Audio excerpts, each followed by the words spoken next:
આકાશવાણી અમદાવાદ વડોદરા પ્રાદેશિક સમાચાર જયેશ પટેલ વાંચે છે. સૌપ્રથમ મુખ્ય સમાચાર. પ્રધાનમંત્રી નરેન્દ્ર મોદી આજે પીએમ કિસાન સન્માન નિધિનો 22મો હપ્તો ખેડૂતોના ખાતામાં જમા કરાવશે. ગુજરાત વિધાનસભામાં આજે અન્ન અને નાગરિક પુરવઠા વિભાગની માંગણીઓ પર ચર્ચા અને મતદાન થશે. છેલ્લા 2 દાયકામાં રાજ્યમાં કપાસ અને મગફળીના ઉત્પાદનમાં ઐતિહાસિક વૃદ્ધિ નોંધાઈ. રાજ્યમાં આજે યલો એલર્ટ સાથે હીટવેવની આગાહી. અને ઇન્ડોરામાં વેન્ચર્સ ઓપન ગોલ્ફ સ્પર્ધામાં રાશિદ ખાન 6 અંડર 66નો સ્કોર કરીને શરૂઆતના રાઉન્ડમાં ઉભર્યો. સમાચાર વિગતવાર. પ્રધાનમંત્રી નરેન્દ્ર મોદી આજે આસામના ગૌહાટીથી પ્રધાનમંત્રી કિસાન સન્માન નિધિનો 22મો હપ્તો ખેડૂતોના ખાતામાં જમા કરાવશે. કેન્દ્રીય કૃષિ અને ખેડૂત કલ્યાણ મંત્રી શિવરાજસિંહ ચૌહાણે જણાવ્યું કે શ્રી મોદી લગભગ 9 કરોડ 32 લાખ ખેડૂતોના બેંક ખાતામાં ડાયરેક્ટ બેનિફિટ ટ્રાન્સફર દ્વારા 18,640 કરોડ રૂપિયા જમા કરાવશે. તેમણે ઉમેર્યું હતું કે આ યોજના હેઠળ અત્યાર સુધીમાં 4,09,000 કરોડથી વધુ રૂપિયા ખેડૂતોને ખાતામાં જમા કરાવાયા છે. શ્રી ચૌહાણે જણાવ્યું હતું કે આ હપ્તા જમા થતાં કુલ રકમ 4,27,000 કરોડ રૂપિયાને વટાવી જશે. जो राशि किसानों के खाते में जाएगी, मुझे ये बताते हुए प्रसन्नता है कि महिला किसानों को लगभग 2 करोड़ 15 लाख से अधिक महिला किसानों के खाते में भी ये राशि अंतरित की जा रही है. और अनेकों अध्ययन ये बताते हैं कि इस राशि से कृषि में निवेश बढ़ा है. बहुत जरूरी कामों के लिए किसान की निर्भरता ऋण पर कम हुई है और ग्रामीण अर्थव्यवस्था को भी इससे मजबूती मिली है. 9 करोड़ 32 लाख किसान बहनों और भाइयों को बधाई और शुभकामनाएं देता हूं. રાજ્યમાં એલપીજીનો જથ્થો પૂરતા પ્રમાણમાં ઉપલબ્ધ હોવાનું સરકારે જણાવ્યું છે. જિલ્લા કલેક્ટરો પરિસ્થિતિને પહોંચી વળવા સતત નજર રાખી રહ્યા છે. છોટાઉદેપુરમાં કલેક્ટર ગાર્ગી જૈનના અધ્યક્ષસ્થાને ગેસ એજન્સીઓના સંચાલકો સાથે બેઠક યોજાઈ. બેઠકમાં કલેક્ટરે તમામ મામલતદારોને તાલુકાની એજન્સીઓ સાથે સંકલન સાધવા અને કાળાબજારને રોકવા સૂચના આપી હતી. કેટલા એમના પાસે સ્ટોક છે અને કેટલી માંગણી છે એના રિવ્યૂ કરવામાં આવ્યું છે અને અત્યારે જેટલી માંગણી છે એના માટે પૂરતું સ્ટોક એક્ઝિસ્ટ એમના પાસે કરે છે અને એસેન્શિયલ કોમોડિટીઝ એક્ટ મુજબ કોઈએ કઈ પ્રકારના સંગ્રહ નથી કરવાનો, આ બધા સૂચનો એમને આપવામાં આવ્યું છે. અને જેટલા ડોમેસ્ટિક સિલિન્ડર્સ છે આ ડોમેસ્ટિક પર્પઝ માટે જ યુઝ થાય, કમર્શિયલ માટે યુઝ નહીં થાય, આ બધા કાળજી રાખવામાં આવશે એવી રીતે ઇન્સ્ટ્રક્શન્સ આપવામાં આવ્યું છે. બનાસકાંઠાના પાલનપુર ખાતે જિલ્લા કલેક્ટર મિહિર પટેલે ગેસ એજન્સીના સંચાલકો સાથે બેઠક કરી પુરવઠાની સમીક્ષા કરી હતી. જિલ્લામાં 37 ગેસ એજન્સીઓ અને 3 ઓઇલ માર્કેટિંગ કંપનીઓ મારફતે ગેસનો પુરવઠો અપાઈ રહ્યો છે. પાટણમાં પણ જિલ્લા વહીવટીતંત્ર દ્વારા કાળાબજારી અને સંગ્રહખોરી અટકાવવા માટે કાર્ય યોજના તૈયાર કરવામાં આવી છે. બીજી તરફ જામનગર કલેક્ટર કેતન ઠક્કરે લોકોને અફવાઓથી દૂર રહેવા અને બિનજરૂરી સંગ્રહ ન કરવા અપીલ કરી હતી. ગુજરાત વિધાનસભામાં આજે બપોરે 12 વાગ્યે પ્રશ્નોત્તરી સાથે ગૃહની કાર્યવાહી શરૂ થશે, જેમાં મુખ્યમંત્રી હસ્તકના સામાન્ય વહીવટ, મહેસૂલ અને આપત્તિ વ્યવસ્થાપન, માર્ગ મકાન, ખાણ ખનીજ સહિતના વિભાગના પ્રશ્નો રજૂ થશે. આ ઉપરાંત જળસંપત્તિ, પાણી પુરવઠા તેમજ મહિલા અને બાળ વિકાસ વિભાગની પ્રશ્નોત્તરી પણ હાથ ધરાશે. ગૃહમાં નિયમ 44 હેઠળ વનમંત્રી અર્જુન મોઢવાડિયા જાહેર અગત્યની બાબત પર નિવેદન રજૂ કરશે. ગૃહમાં આજે અન્ન અને નાગરિક પુરવઠા વિભાગની માંગણીઓ પર ચર્ચા અને મતદાન થશે. ઉપરાંત કેટલાક બિનસરકારી વિધેયક અને સંકલ્પ પણ રજૂ કરાશે.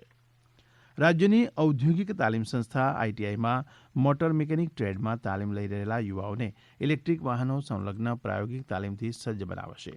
તે માટે મુખ્યમંત્રી ભૂપેન્દ્ર પટેલે ગઈકાલે ગાંધીનગર ખાતે ઔદ્યોગિક તાલીમ સંસ્થાઓને 40 ઇલેક્ટ્રિક કારનું વિતરણ કર્યું. તેમણે બાંધકામ અને સંગઠિત ક્ષેત્રના શ્રમયોગીઓને ઘર આંગણે પ્રાથમિક આરોગ્ય સેવા સારવાર માટે 50 ધન્વંતરી આરોગ્ય રથ અને 6 મોબાઈલ મેડિકલ વાનનું લોકાર્પણ પણ કર્યું હતું. કેબિનેટ મંત્રી અર્જુન મોઢવાડિયાએ અમદાવાદમાં નેક્સ્ટ જેન યુથ ઇનોવેટર્સ થીમ પર 3 દિવસીય એમ્પ્રેસેરિયો 2026 સ્ટાર્ટઅપ સમિટની શરૂઆત કરાવી. આ પ્રસંગે તેમણે જણાવ્યું કે 10-12 વર્ષ પહેલા સ્ટાર્ટઅપ શબ્દ મોટે ભાગે શૈક્ષણિક ક્ષેત્રોમાં સાંભળવામાં આવતો હતો, પરંતુ પ્રધાનમંત્રી નરેન્દ્ર મોદી સત્તામાં આવ્યા પછી તેમણે ભારતમાં એક મજબૂત સ્ટાર્ટઅપ માળખું વિકસાવ્યું છે. आज से 10-12 साल पहले हमने कभी स्टार्टअप का नाम सिर्फ एकेडमिक फील्ड्स में ही हम सुनते थे, लेकिन प्रधानमंत्री के तौर पर नरेंद्र भाई आने के बाद उन्होंने स्टार्टअप की इकोसिस्टम बनाई. वो आज स्टार्टअप 2 लाख से ज़्यादा होकर हम दुनिया के तीसरे नंबर की स्टार्टअप આ સમાચાર આપ આકાશવાણીના અમદાવાદ વડોદરા કેન્દ્ર પરથી સાંભળી રહ્યા છો. આ સમાચારનું જીવંત પ્રસારણ આપ અમારી YouTube channel AIR news Gujarat પર પણ સાંભળી શકશો. વધુ સમાચાર માટે અમારી વેબસાઇટ newsonair.gov.in/gu અને અમારા એક્સ હેન્ડલ AIR_news_ABD ને ફોલો કરશો. છેલ્લા 2 દાયકામાં રાજ્યના કૃષિ ઉત્પાદનમાં ઐતિહાસિક વૃદ્ધિ જોવા મળી છે. વિધાનસભામાં કૃષિ, ખેડૂત કલ્યાણ, પશુપાલન, ગૌ સંવર્ધન, સહકાર અને મત્સ્યોદ્યોગ વિભાગની અંદાજપત્રીય માગણીઓની ચર્ચા દરમિયાન કૃષિમંત્રી જીતુ વાઘાણીએ જણાવ્યું કે કપાસમાં 696% અને મગફળીમાં 575%નો જંગી વધારો નોંધાયો છે. આ ચર્ચામાં શ્રી વાઘાણી સહિત અનેક ધારાસભ્યોએ પોતાના મંતવ્યો રજૂ કર્યા હતા. ચર્ચાના અંતે કૃષિ અને ખેડૂત કલ્યાણ વિભાગની અંદાજપત્રીય માગણીઓ વિધાનસભા ગૃહમાં પસાર કરવામાં આવી હતી. વલસાડ નગરપાલિકાએ વર્ષ 2026-27 માટે આશરે 165 કરોડ રૂપિયાનું પુરાતલક્ષી અંદાજપત્ર પસાર કર્યું, જેમાં કુલ 165 કરોડ 77,16,092 રૂપિયા જેટલી આવકનો અંદાજ મૂકવામાં આવ્યો છે, જ્યારે 165 કરોડ 4,62,270 રૂપિયા જેટલો ખર્ચ નિર્ધારિત કરવામાં આવ્યો છે. રાજ્યમાં આજે હીટવેવની આગાહી સાથે યલો એલર્ટ જાહેર કરાયું છે. હવામાન વિભાગના જણાવ્યા અનુસાર આજે બનાસકાંઠા, પાટણ, કચ્છ, મોરબી, પોરબંદર, જૂનાગઢ, અમરેલી, અમદાવાદ, ગાંધીનગર, આણંદ, વડોદરા અને સુરતમાં કાળઝાળ ગરમીની અસર વર્તાશે. હવામાન વિભાગના નિયામક ડોક્ટર AK દાસે જણાવ્યું હતું કે દિવસની સાથે રાત્રિ પણ ગરમ રહેશે, જોકે ત્યારબાદ ગરમીથી આંશિક રાહત મળવાની પણ શક્યતા છે. 13 तारीख के लिए इसमें येलो वार्निंग दिया गया है.